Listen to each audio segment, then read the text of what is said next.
కొందరు గులాములుగా ఉన్న 100 ఏళ్లు బ్రతకాలనుకుంటారు. ఇంకొందరు ఒక్కరోజు బ్రతికిన సుల్తాన్లా బ్రతికి చావాలనుకుంటారు.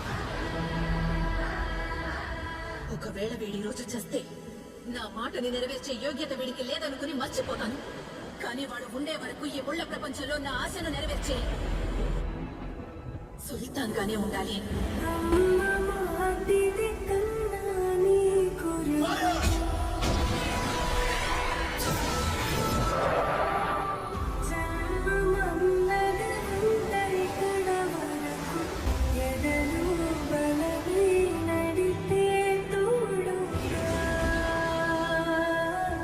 చివరికి వాడు చావబోయే రోజు వచ్చినా వాడి పాడి మోసే పని కూడా ఎవ్వరికీ దొరకదు. ఎందుకంటే సమాధి దాకా వాడి సొంత అడుగులే ఉంటాయి.